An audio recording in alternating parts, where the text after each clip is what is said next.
सरकार लाई है विद्यार्थियों के लिए डिजिटल लाइब्रेरी। बच्चों के उज्जवल भविष्य के लिए बिहार सरकार है सदा अग्रसर और तैयार। कक्षा 1 से कक्षा 12 तक की सभी पाठ्य पुस्तक पूरक सामग्री एवं वीडियो अब शिक्षा विभाग बिहार सरकार द्वारा विकसित पोर्टल पर है उपलब्ध। अध्ययन सामग्री देखने के लिए BEPCLOTS.bihar.gov.in पर विजिट करें अथवा एंड्रॉइड मोबाइल पर गूगल प्ले स्टोर से E-LOTS ऐप डाउनलोड करें। शिक्षकों, अभिभावकों एवं बच्चों से अनुरोध है कि इस लाइब्रेरी का अधिक से अधिक लाभ उठाएं और अपनी पढ़ाई जारी रखें।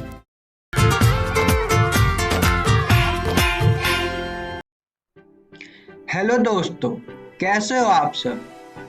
आप सब ने पिछले भाग के प्रश्न बना ही लिए होंगे, बहुत ही सरल थे। तो आइए इस खेल में थोड़ा संख्याओं के बारे में और जानते हैं। तो हम इस भाग में ये पढ़ेंगे कि अभाज्य संख्या क्या होते हैं, भाज्य संख्या क्या होते हैं और इरेटोस्थनीज की छलनी मान्यता क्या होती है। तो हम सबसे पहले देखते हैं कि अभाज्य संख्या क्या होती है। यह वो संख्याएं हैं जो केवल एक या स्वयं से पूर्णतः विभाजित होती हो, जैसे 2, 3, 5, 7, 11 इत्यादि। तो आइए हम देखते हैं 2 और 3 अभाज्य संख्या कैसे है। तो इसे समझने के लिए हमने 2 कंचे ले लिए। जब हम इन कंचों को अलग अलग पंक्तियों में रखते हैं तो प्रत्येक पंक्ति में एक कंचे आ रहे, तो हम क्या लिख सकते हैं? 1 गुने 2 बराबर 2। इसी प्रकार अगर हम दोनों कंचों को एक ही पंक्ति में रख दें तो हम क्या लिख सकते हैं? 2 गुने 1 बराबर 2। तो हम यहाँ क्या देख रहे हैं? 2 1 से भी विभाजित हो रहा है और 2 से भी विभाजित हो रहा है, तो 2 अभाज्य संख्या हो गई। इसी तरह हम अब 3 कंचे ले लेते हैं। जब हम इन तीनों कंचों को अलग अलग पंक्तियों में रखते हैं तब प्रत्येक पंक्ति में एक कंचे आ रहे, तो इसे हम कैसे लिख सकते हैं? 1 गुने 3 बराबर 3। और हम इन तीनों कंचों को एक ही पंक्ति में रख दे तो इसको कैसे लिख सकते हैं? 3 गुने 1 बराबर 3। तो 3 या तो 1 से विभाजित हो रहा है या स्वयं से विभाजित हो रहा है, तो 3 भी अभाज्य संख्या हो गई। तो आइए अब हम पढ़ते हैं भाज्य संख्या क्या होती है। यह वो संख्याएं हैं जो केवल एक या स्वयं के अलावा किसी दूसरी संख्या से भी पूर्णतः विभाजित हो जाते हैं, जैसे 4, 8, 9, 10, 12 इत्यादि। तो आइए हम देखते हैं 4 भाज्य संख्या कैसे है। इसे समझने के लिए हमने 4 कंचे ले लिए। इन चारों कंचों को हमने अलग अलग पंक्तियों में रखे। जब हमने अलग अलग पंक्तियों में रखे तब प्रत्येक पंक्ति में एक कंचे आ रहे हैं, तो हम इसे कैसे लिख सकते हैं? 1 गुने 4 बराबर 4। और जब हम पंक्तियों की संख्या को 2 कर दे और प्रत्येक पंक्ति में 2 कंचे रखें, तब हम इसे कैसे लिख सकते हैं? 2 गुने 2 बराबर 4। और हम इन चारों कंचों को एक ही पंक्ति में रख दें, तब हम इन्हें कैसे लिख सकते हैं? 4 गुने 1 बराबर 4। हम यहाँ देख रहे हैं कि 4, 1, 2 और 4 इन तीनों संख्याओं से विभाजित हो रहा है। तो 4 के गुणनखंड कौन कौन से हुए? 1, 2 और 4। तो ये भाज्य संख्या हुई। तो आप लोगों को अभाज्य और भाज्य संख्या समझ आ गई। अब हम पढ़ते हैं इरेटोस्थनीज की छलनी मान्यता क्या होती है। इरेटोस्थनीज एक यूनानी वैज्ञानिक थे। इन्होंने अभाज्य संख्या निकालने की एक अलग प्रणाली दी थी। इन्होंने क्या किया कि 1 से 100 तक की सारी संख्याओं को एक साथ लिख लिया। तो हम जानते हैं कि एक ना ही अभाज्य संख्या है और ना ही भाज्य संख्या है, तो इन्होंने एक को अलग रख दिया। अब 2 भाज्य संख्या है तो 2 को हरे रंग से घेर दिया है। अब आप सब जानते हैं कि 2 से जो भी संख्या विभाजित होगी वो अभाज्य नहीं होगी, तो इन सभी को हम हटा देते हैं। अब जब इन सभी को हटा दे रहे हैं तो हमारे पास तीसरी संख्या क्या बच रही है, 3। तो हम 3 को भी घेर देते हैं।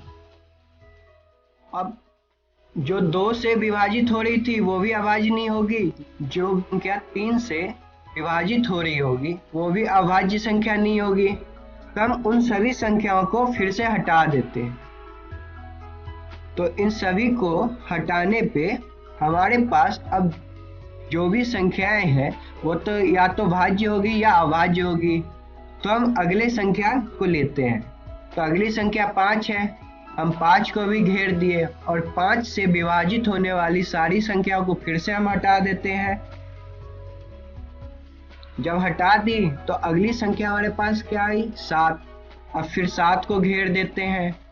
फिर जो भी संख्या 7 से विभाजित हो रही उन सभी को हटा देते हैं हम। जब हम इन सभी को हटा देते हैं तो हमारे पास जो भी संख्या अब बची है वो अभाज्य संख्या है।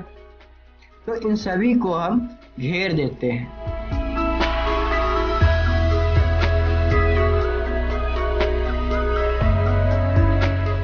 तो अब हमने क्या देखा कि 1 से 100 तक कौन कौन से अभाज्य संख्या है, 2, 3, 5, 7, 11, 13, 17, 19, 23, 29, 31, 37, 41, 43, 43, 53, 59, 61, 67, 71, 73, 79, 83, 89 और 97 सारी अभाज्य संख्या हो गई। तो हमने इस वीडियो में क्या क्या सीखा, अभाज्य संख्या क्या होती है, भाज्य संख्या क्या होती है और इरेटोस्थनीज की छलनी मान्यता क्या होती है।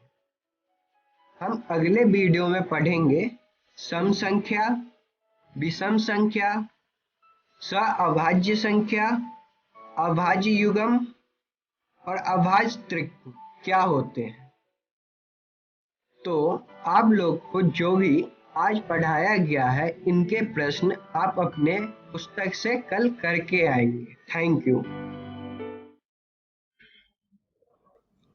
आशा करता हूं बच्चों आपने संख्याओं के साथ खेलना चैप्टर को अच्छी तरह से समझ लिया होगा। चलिए अब हम कुछ प्रश्नों को देखते हैं।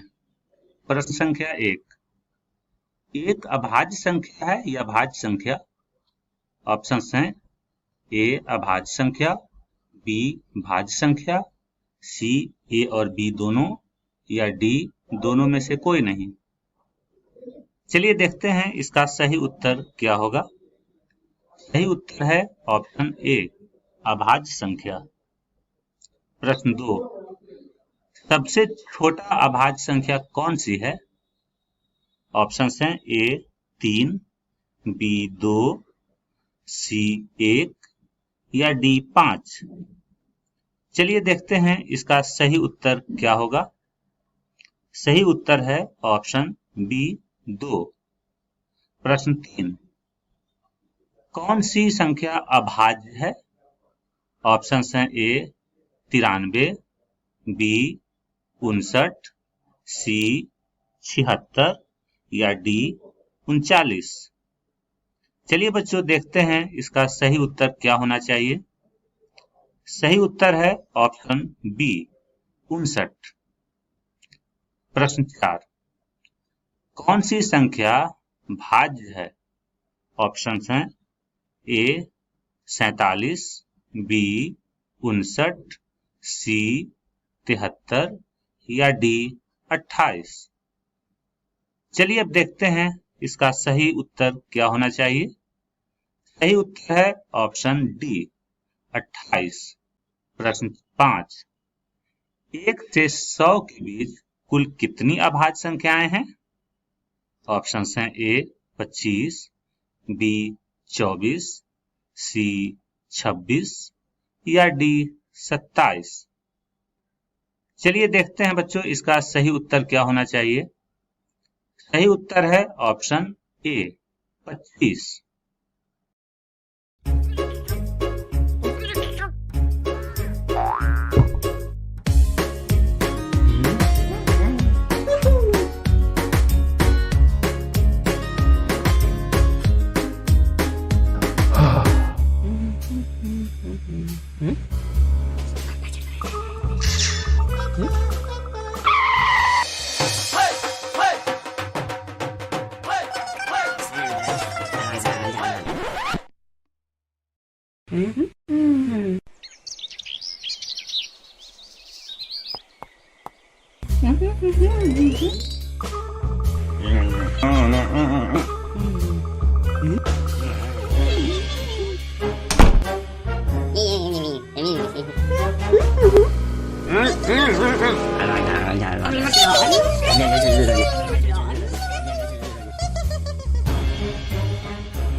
Se le Covid que queda de lleva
नमस्कार दोस्तों, आज के इस वीडियो में आपका स्वागत है।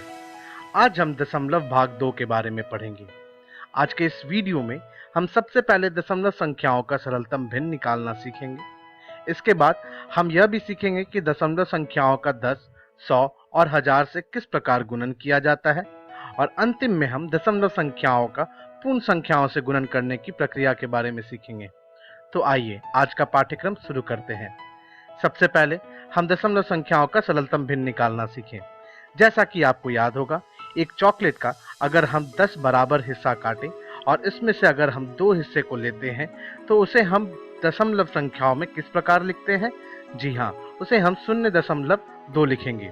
अगर मैं आपको बोलूं कि इसे हम भिन्न में लिखना है, तो भिन्न में इसे हम लिखने के लिए हर भाग में 10 लिखेंगे, क्योंकि हमारे पास कुल भाग 10 है, और अंश वाले भाग में हम 2 लिखेंगे, क्योंकि 10 में से हमने 2 लिया था। तो जो हमारा भिन्न होगा वह होगा 2/10। अब इस भिन्न को हमें यह देखना है कि प्राकृत संख्याओं के समूह में एक को छोड़कर वह कौन सा प्राकृत संख्या है जिसका की प्रयोग कर हम भिन्न के हर व अंश दोनों ही भागों का विभाजन कर सकें। तो बाएं से दाएं की ओर बढ़ते वक्त हम यह देख सकते हैं कि हर व अंश दोनों ही भागों का विभाजन करने के लिए हमारे पास 2 वह संख्या है जिससे कि हम अंश व हर दोनों ही भागों का विभाजन कर सकते हैं। तो यहाँ पर अंश व हर दोनों को ही 2 से विभाजन कर हमें यह ज्ञात होगा कि 2 को 2 से विभाजन करने पर हमें 1 मिलेगा, वह 10 को 2 से विभाजन कर हमें 5 ज्ञात होगा। तो अब जो हमारे पास भिन्न प्राप्त हुआ वह हुआ 1/5।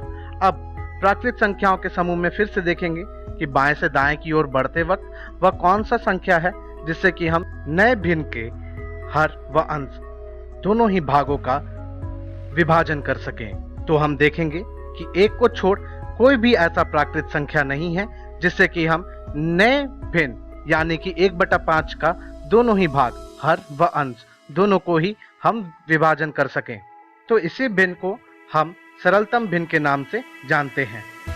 तो दशमलव संख्याओं का सरलतम भिन्न निकालने की प्रक्रिया में आपने देखा कि सबसे पहले हमने दशमलव संख्या को उसके भिन्न में बदला और फिर भिन्न को हमने सरलतम भिन्न में बदला। इस प्रक्रिया में सबसे महत्वपूर्ण भाग है दशमलव संख्या को भिन्न में बदलना। तो आइए अब हम दशमलव संख्या को भिन्न में बदलना सीखें। इसके लिए हमने यहाँ पे उदाहरण के लिए 3.25 लिया है।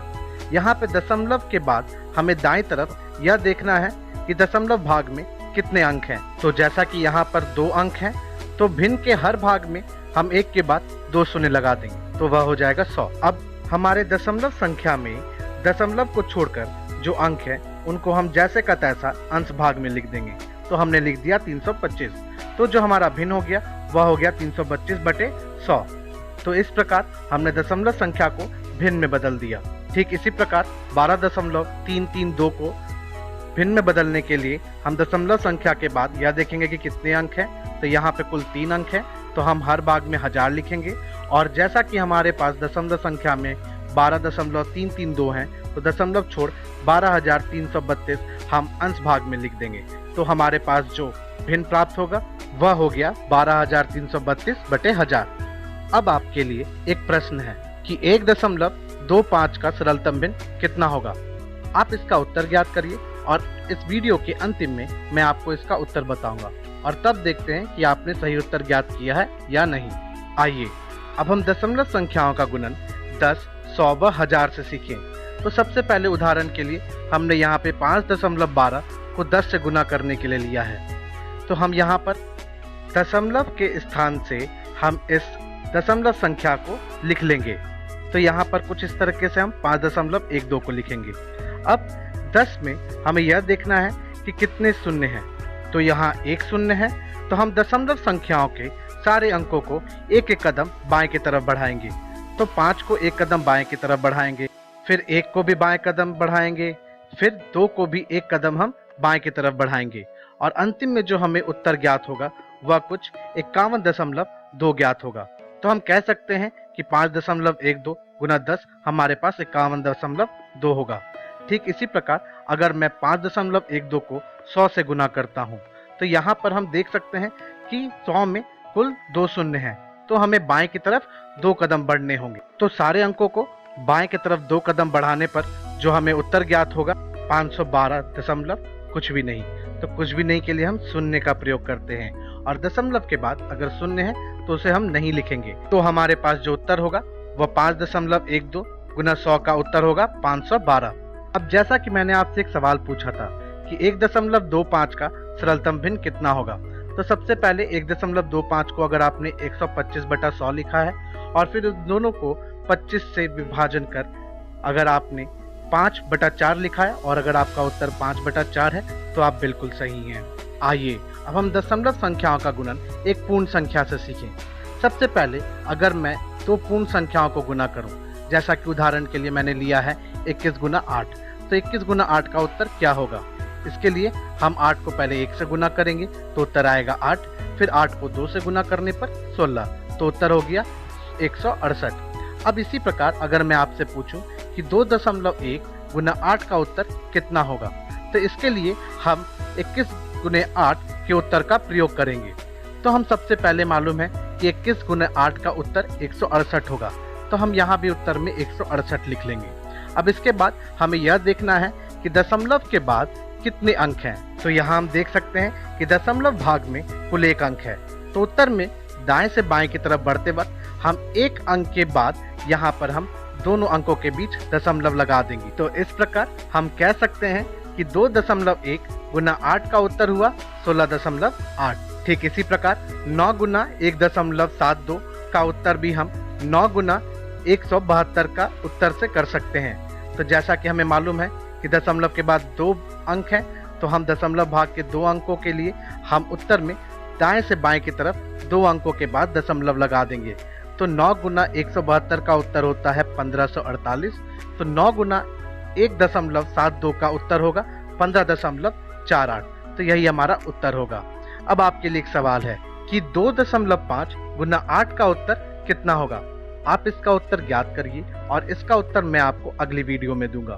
तो आज के इस वीडियो में हमने सबसे पहले दशमलव संख्याओं का सरलतम भिन्न निकालना सीखा और इसमें यह भी सीखा कि सबसे महत्वपूर्ण दशमलव संख्याओं को भिन्न में बदलना है।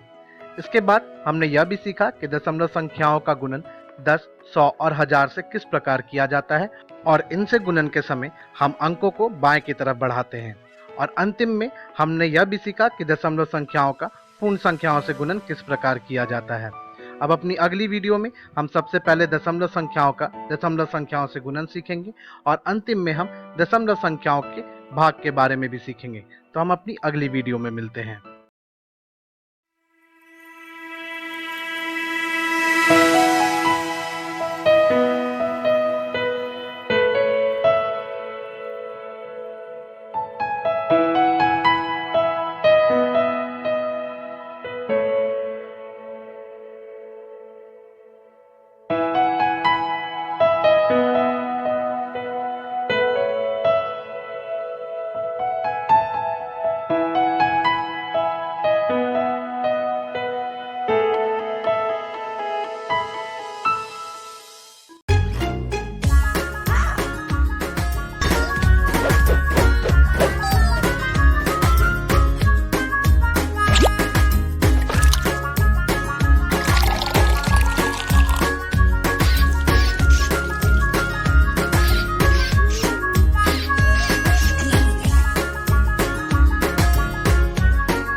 चतुर्भुज की बनावट और रचना। खेत में इस बार कौन सी फसल लगाओगे? इस बार मैं फसल नहीं लगाऊंगा।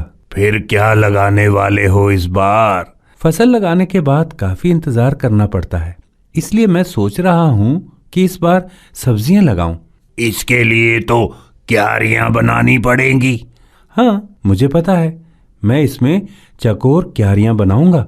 चकोर क्यारियां मतलब? चकोर का मतलब ऐसा बहुभुज जिसकी 4 भुजाएं हों, इसे चतुर्भुज कहते हैं। जैसे आयत और वर्ग? बिल्कुल ठीक कहा तुमने, लेकिन सिर्फ आयत और वर्ग ही चतुर्भुज नहीं है, इसके अलावा भी चतुर्भुज के कई प्रकार हैं। चतुर्भुज के और कौन कौन से प्रकार हैं? आयत और वर्ग के अलावा सम, समानांतर और समलंब चतुर्भुज भी होते हैं। इसकी बनावट कैसी होती है? आयत 4 भुजाओं से घिरी वो आकृति है जिसकी सम्मुख भुजाएं बराबर होती हैं और चारों कोण 90 डिग्री के होते हैं। इसकी रचना कैसे करेंगे?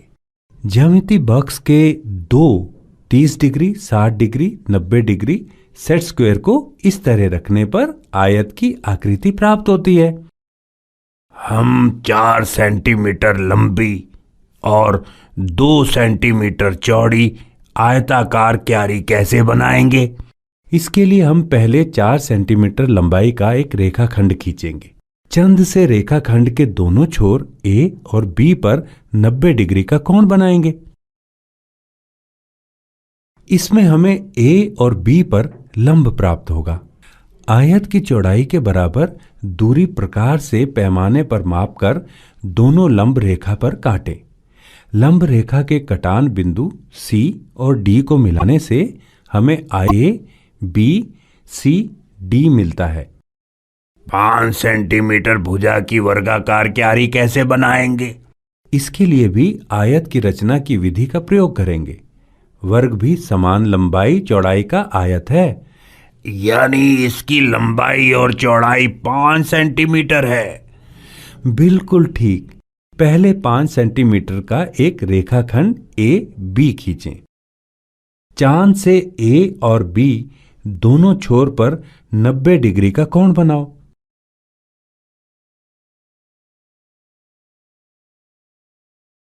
अब दोनों लंब रेखाओं पर रूलर और प्रकार से 5 सेंटीमीटर की दूरी काट लो और कटान बिंदु सी और डी को मिलाओ। ए बी सी डी एक वर्ग है जिसकी हर भुजा की लंबाई 5 सेंटीमीटर है। Click Next to go to the next screen.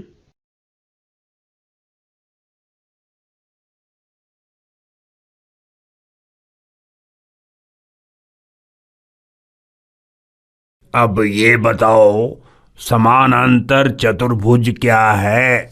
समानांतर चतुर्भुज की आमने सामने की भुजा बराबर और समानांतर होती है। आयत और वर्ग की भी आमने सामने की भुजा बराबर और समानांतर है। हाँ, आयत और वर्ग भी एक प्रकार का समानांतर चतुर्भुज है, लेकिन आयत और वर्ग के सभी कोण 90 डिग्री के होते हैं, जबकि समानांतर चतुर्भुज के लिए ये जरूरी नहीं है। दो सेट स्क्वायर को इस प्रकार रखें। ये एक समानांतर चतुर्भुज है। इसके सम्मुख कोण और भुजा बराबर हैं। समचतुर्भुज की रचना कैसे करेंगे? 4 सेट स्क्वायर को इस तरह रखें। यहां ए बी सी डी एक समचतुर्भुज है। इसकी सभी भुजाएं बराबर होती हैं। इनके विकर्ण ए सी और बी डी एक दूसरे को पर प्रतिच्छेद करते हैं।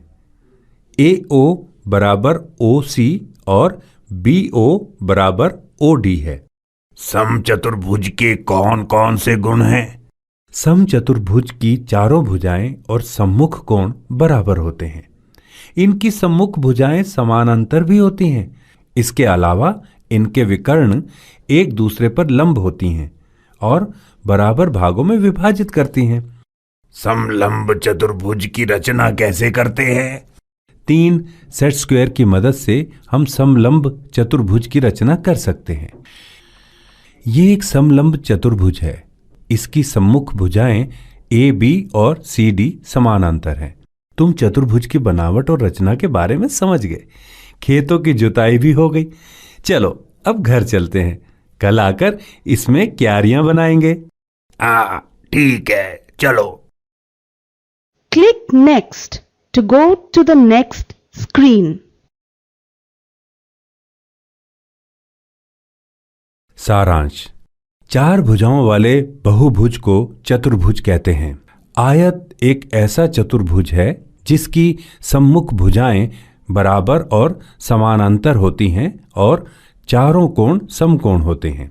वर्ग एक चतुर्भुज है जिसकी सभी भुजाएं और कोण बराबर होते हैं और सम्मुख भुजाएं समानांतर होती हैं। समानांतर चतुर्भुज की सम्मुख भुजाएं बराबर और समानांतर होती हैं। इसके सम्मुख कोण भी बराबर होते हैं। समचतुर्भुज की चारों भुजाएं बराबर होती हैं। सम्मुख भुजाएं समानांतर और सम्मुख कोण बराबर होते हैं। विकर्ण परस्पर लंब होते हैं। समलंब चतुर्भुज की सम्मुख भुजाएं और कोण बराबर नहीं होते हैं। इनकी एक सम्मुख भुजा समानांतर होती है। Click Next to go to the next screen. प्रश्न और उत्तर। प्रश्न। ए बी बराबर 5 सेंटीमीटर, कोण ए बराबर 90 डिग्री, ए डी बराबर 6 सेंटीमीटर, कोण बी बराबर 60 डिग्री, बी सी बराबर 4 सेंटीमीटर, चतुर्भुज ए बी सी डी की रचना करें। 5 सेंटीमीटर लंबा रेखाखंड ए बी खींचें। बिंदु ए पर 90 डिग्री और बी पर 60 डिग्री का कोण बनाएं। ए से 6 सेंटीमीटर की दूरी लंब रेखा पर काटें और बी से 60 डिग्री के कोण वाली रेखा पर 4 सेंटीमीटर की दूरी काटें। दोनों कटान बिंदु डी और सी को मिलाएं। इस प्रकार चतुर्भुज ए बी सी डी मिलता है। प्रश्न, एक समचतुर्भुज की रचना करें जिसके एक विकर्ण की लंबाई 7 सेंटीमीटर और भुजा की लंबाई 5 सेंटीमीटर हो। उत्तर, विकर्ण की लंबाई का रेखाखंड AC खींचें। AC का लंब समद्विभाजक खींचें। A से आधे से ज्यादा दूरी का आर्क ऊपर और नीचे खींचें और समान दूरी का आर्क C से ऊपर और नीचे दोनों आर्क के कटान बिंदु को मिलाएं। अब A से 5 सेंटीमीटर की दूरी रूलर पर मापकर कटान बिंदु से लंब समद्विभाजक पर काटें और कटान बिंदु को A और C से मिलाएं।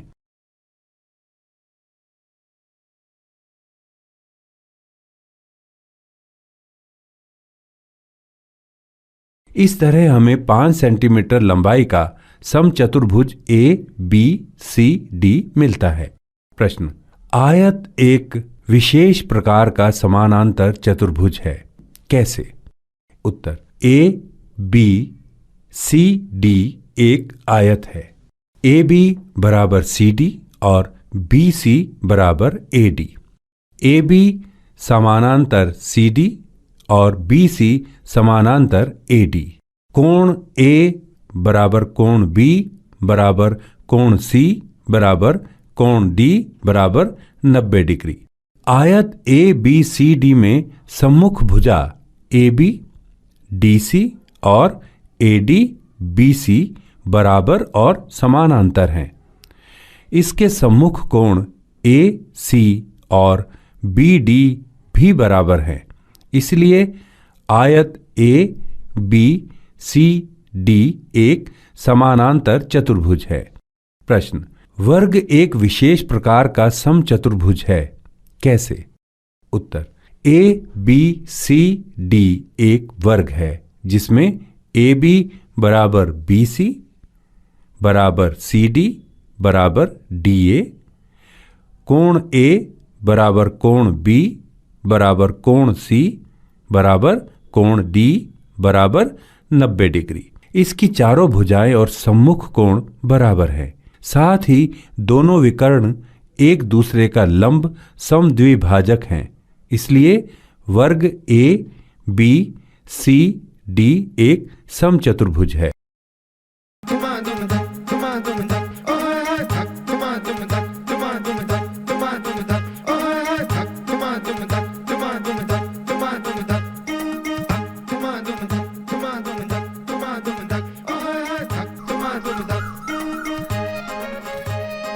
शीला, ऊंची कूद। मयूरी, लंबी कूद। सुनीता, लंगड़ी टांग। और रीटा, 100 मीटर दौड़।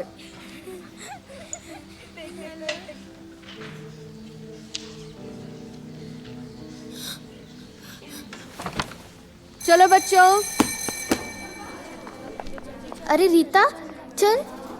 क्या हुआ? घर नहीं जाना? ये देख। मैं मर तो नहीं जाऊंगी ना? ओह, अरे बुद्धू, ऐसे कैसे मर जाओगी? मैं हूं ना। बस इतनी सी बात और इतना बड़ा मुंह फुला लिया। ये तो मेरे साथ भी होता है और इसके साथ भी। चल, रास्ते में सब समझा। अरे रुको रुको रुको रुको, एक पहेली सुलझाओगी? तो कैसी सहेली है यार, इस हालत में भी पहेली? हाँ यार रुखसार, कैसी सहेली है तू? तू तो चुप ही करा। रीटा, जो तेरे साथ अभी हुआ कुछ समझ आया? नहीं तो हुई ना ये भी एक पहेली। देख, तू मेरी पहेली सुलझा तो तुझे ये पहेली भी समझ आ जाएगी। देखो, कैसा ये रिश्तेदार जो हर महीने आता। इसके स्वागत में हुलिया बदल जाता। जो इसे सुलझाएगी पहेली की सहेली कहलाएगी कहलाएगी। मेरे मामा हो सकते हैं। अरे नहीं नहीं, मेरे मौसा। नहीं, फिर कौन? चलो तुम्हें ना तुम्हारी आंगनवाड़ी भाभी ही समझाएगी। हाँ चलो जल्दी। भाभी इतना भी भाव मत खाओ ना, बताओ ना। अरे खीर थोड़ी है जो फटक से परोस दूं। अच्छा चलो मैं अभी एक कहानी सुनाती हूँ, पहेली समझ जाओगी। तुम जैसी ही एक लड़की थी जिसका नाम था मालती।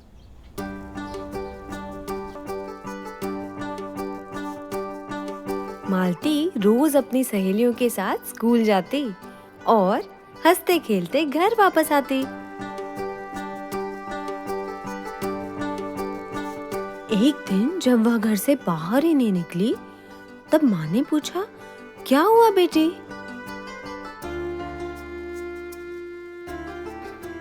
सिसकी लेते हुए मालती ने अपनी कुर्ती पर लगा लाल धब्बा दिखाया। माँ ने समझाया, अरे इसे कहते हैं महीना। ये वो रिश्तेदार है जो हर महीने आता और इसके पहले ही स्वागत में हुलिया बदल जाता। फिर मालती की माँ ने उसके हाथ में आईना थमाया और बोली, देख चेहरे पर ये मुहासे, बढ़ती छाती, बगल की बाल और तेज बढ़ता कद। ऐसे बदल जाता है हुलिया? बाहरी बदलाव के साथ साथ शरीर में कुछ अंदरूनी बदलाव भी होते हैं। अंदर भी? समझाती हूँ। जन्म से ही हर लड़के के पेट के नीचे वाले भाग में अंदर की तरफ कुछ अंग होते हैं जिन्हें स्त्री प्रजनन अंग कहते हैं। इनमें से 2 अंग थैलियों जैसे होते हैं जिन्हें अंडाशय बोलते हैं। ये अंडाशय लाखों छोटे छोटे अंडों से भरे होते हैं। जब लड़की 9 से 10, 11 से 12 या 13 से 14 साल की हो जाती है ना, तब इन अंडों को घूमने का मन करता है। हर महीने एक अंडा किसी एक थैली में से निकलता है और एक अंडवाहिनी से होकर पहुंच जाता है बच्चेदानी यानी गर्भाशय तक। अच्छा सुनो, बच्चेदानी वो अंग है जिसमें गर्भ धारण होने पर बच्चा पलता है। बच्चेदानी के अंदर एक मोटी गुदगुदी परत बन जाती है ताकि अगर बच्चा ठहर जाए तो इस गुदगुदी परत में सुरक्षित रहे। यदि अंडाशय से निकलने के 2 दिन के अंदर अंडे का मिलन पुरुष के शुक्राणु से हो जाए तो गर्भ धारण हो सकता है, लेकिन ज्यादातर ऐसा होता नहीं है। भाभी क्योंकि मैं छोटी हूँ और स्कूल जाती हूँ, है ना? बिल्कुल सही, क्योंकि अंडे का मिलन पुरुष के शुक्राणु से नहीं होता, वो निकल जाता है और बच्चेदानी को परत की जरूरत नहीं रहती। इसीलिए ये खून की परत धीरे धीरे टूट के गिरने लगती है और बाहर निकल आती है। इसी प्रक्रिया को महीना कहते हैं। ओह, तो जो हर महीने निकलता है वो खून की परत है? और ये प्रक्रिया अलग अलग लड़कियों में 3 से लेके 7 दिन तक चल सकती है। देखो ये महीना है और ये हर महीने आएगा और ये बिल्कुल आम सी बात है। बाप रे बाप, अब जाके जान में जान आई। मैंने तो सोचा था कि मैं मरने वाली हूँ। चलो मरना तो कैंसिल, पर मैं दौड़ तो पाऊंगी ना? बिल्कुल। हवाओं में शोर है ये चर्चा, रोर है तेरे पंख है तैयार, ना रुकती तेरी अब रफ्तार। हौसलों में आ गई जा, तेरी ही जीत का है ये फरमान। ऐसी उड़ान लगा, पंछियों से आँख मिला। ऐसी उड़ान लगा, पंछियों से आँख मिला। पहेली की सहेली है तू, पहेली की सहेली। अरे पहेली की सहेली है तू। ये एक और पहेली। इस बार मैं सुलझाऊंगी। नहीं, मैं सुलझाऊंगी। मैं नहीं सुलझाऊंगी। अरे अरे क्या करी? अरे खींचो मत।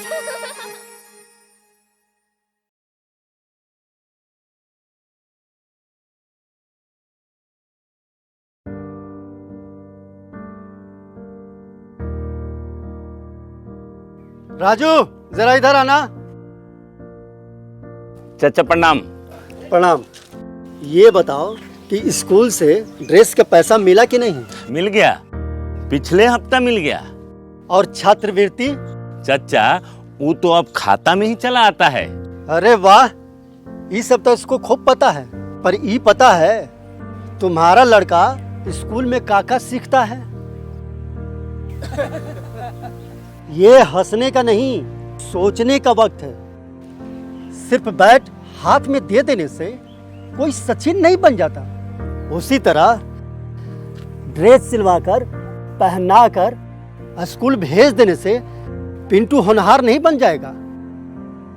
अब जरूरत है कि माता पिता बच्चे स्कूल में क्या सीख रहे हैं उस पर ध्यान दें।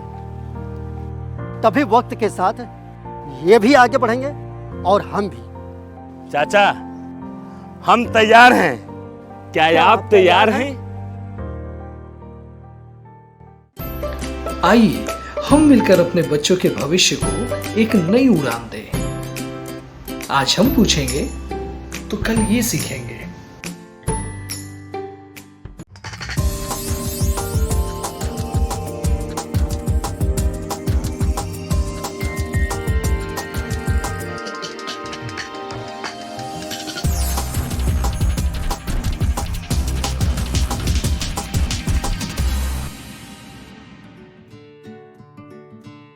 संजय गांधी जैविक उद्यान जू आउटरीच प्रोग्राम में आज हम किसी जानवर के एनक्लोजर के पास नहीं चलेंगे, हम चलेंगे जानवर के बच्चे के पास। संजय गांधी जैविक उद्यान के सफल प्रबंधन और देखभाल का ही नतीजा है कि आज यहाँ मौजूद लगभग सभी जल, थल और आकाश में रहने वाले जानवरों का प्रजनन हुआ है। सबसे पहले हम बात करेंगे गेंडा के बच्चे की। संजय गांधी जैविक उद्यान में अभी कुछ दिन पहले ही एक गेंडे का जन्म हुआ है। भारतीय मादा गेंडा साल के किसी भी महीने में गर्भधारण कर सकती है। 16 से 18 महीने गर्भधारण के बाद मादा गेंडा सामान्यतः एक बार में एक बच्चे को जन्म देती है और फिर 3 साल के बाद दूसरे बच्चे के जन्म के लिए तैयार हो जाती है। जन्म के समय नवजात शावक का वजन लगभग 40 से 50 किलोग्राम तक का होता है। जन्म के कुछ घंटों के बाद नवजात शावक न सिर्फ जमीन पर चलने फिरने लगते हैं बल्कि पानी में तैरने भी लगते हैं।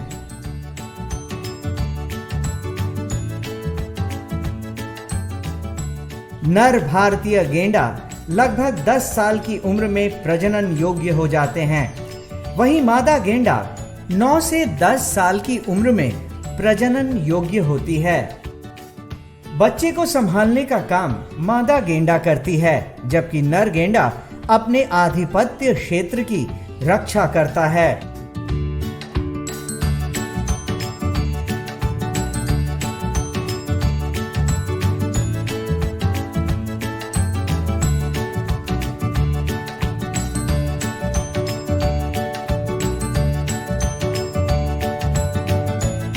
भारतीय गेंडा लगभग 10 साल की उम्र में प्रजनन योग्य हो जाते हैं। वहीं मादा गेंडा 9 से 10 साल की उम्र में प्रजनन योग्य होती हैं। गेंडे के बच्चे के बाद अब हम चलेंगे जिराफ के बच्चे के पास। संजय गांधी जैविक उद्यान में अभी जिराफ का एक बच्चा है। इसका जन्म भी संजय गांधी जैविक उद्यान में ही हुआ है। 13 से 15 महीनों के गर्भधारण के बाद मादा जिराफ एक बार में एक बच्चे को जन्म देती है। दुनिया का सबसे लंबा जानवर जिराफ जन्म के समय 1.8 मीटर लंबा होता है और जन्म के समय इनका वजन लगभग 90 से 110 किलोग्राम तक होता है। इसके जन्म के समय इनकी मां यानी मादा जिराफ सामान्यतः खड़ी रहती है और जन्म के कुछ ही घंटों के अंदर जिराफ के बच्चे चलने फिरने लगते हैं। ये नवजात शावक 3 से 4 साल के बाद प्रजनन योग्य हो जाते हैं। और मादा जिराफ साल के किसी भी महीने में गर्भ धारण कर सकती है।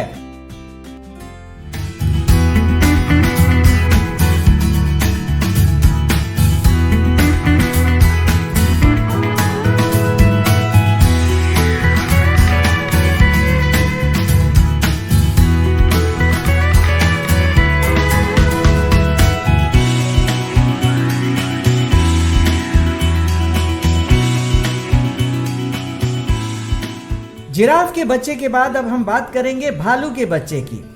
संजय गांधी जैविक उद्यान में अभी भालू के बच्चों की संख्या 2 है।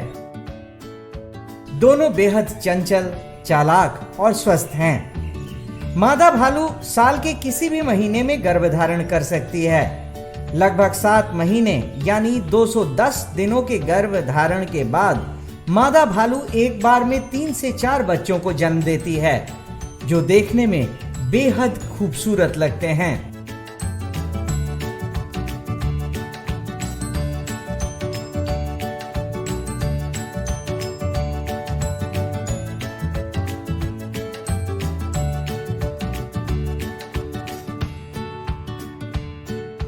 जन्म के समय बच्चे का वजन लगभग 700 ग्राम से 100 किलोग्राम तक होता है। साथ ही जन्म के 1.5 से 2 महीने के बाद नवजात शावक चलने फिरने लगते हैं। भालू के बच्चे जन्म के 3 से 4 साल के बाद प्रजनन योग्य हो जाते हैं।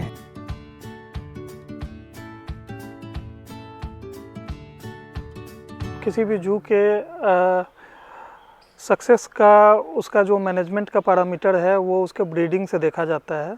और इसमें पटना जू काफ़ी लकी है कि यहाँ जितने भी स्पीसीज़ हैं उन सबों में लगभग ब्रीडिंग काफ़ी अच्छी ब्रीडिंग हो रही है। और जो ब्रीडिंग का मेन पर्पस है या हम लोग उसको साइंटिफिकली मैनेज करते हैं कि इन ब्रीडिंग ना हो पाए, उसका जितने भी साइंटिफिक पैरामीटर्स हैं उसको हम लोग ध्यान देते हैं। और ये कोशिश करते हैं कि जो भी नए बच्चे हो रहे हैं वो हेल्दी रहें, उनके अच्छे से केयर हो सके। हम लोग कंफर्म हो जाते हैं कि सक्सेसफुल मेटिंग हुआ है एनिमल का, तो उसके बाद उनका रिकॉर्ड कीपिंग और एक लंबा एक्सरसाइज होता है जो उन पे ध्यान देने के लिए किया जाता है, जिसमें जो डॉक्टर की टीम होती है उनके प्रेगनेंसी पीरियड में पूरे उनका मेडिकेशन से लेकर हर एक चीज़ों पे ध्यान दिया जाता है और ध्यान रखते हैं। और जब उनका डिलीवरी का टाइम नज़दीक आता है तो उनके इनक्लोजर्स में CCTV कैमरा या इसकी व्यवस्था भी की जाती है। संजय गांधी जैविक उद्यान में आने वाले दर्शक इन जानवरों को अपने मां के साथ देखकर बेहद खुश होते हैं। आज के कड़ी में बस इतना ही।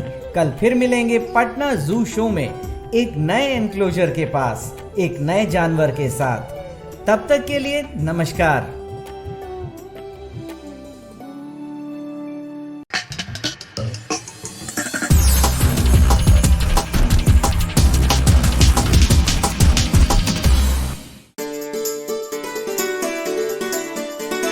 डर से नहीं तैयारी से आगे कदम बढ़ाना है। रुकी जिंदगी में चहल पहल वापस फिर से लाना है। धोकर हाथ पहन कर मास्क सुरक्षित जीवन चलाना है। सुरक्षित जीवन चलाना है। डर कर नहीं तैयारी से आगे कदम बढ़ाना है। डर कर नहीं तैयारी से आगे कदम बढ़ाना है। रखेंगे 2 गज की दूरी, सबको पौष्टिक आहार खिलाएंगे, बच्चों और बूढ़ों का करेंगे ख्याल। रोगी नहीं रोग से लड़ कोरोना को हराएंगे। स्वास्थ्य केंद्र फिर से खुल गए, जिनका लाभ उठाना है। रुकी जिंदगी में चहल पहल वापस फिर से लाना है। धोकर हाथ पहन कर मास्क सुरक्षित जीवन चलाना है। सुरक्षित जीवन चलाना है। डर कर नहीं तैयारी से आगे कदम बढ़ाना है। डर कर नहीं तैयारी से आगे कदम बढ़ाना है। टीकाकरण की शुरुआत हो गई है, पर पहले की तरह हमें मास्क लगाना और 2 गज की दूरी बनाए रखना अभी भी जरूरी है। स्वास्थ्य विभाग और सूचना एवं जनसंपर्क विभाग बिहार सरकार द्वारा जनहित में जारी। जीतेगा बिहार।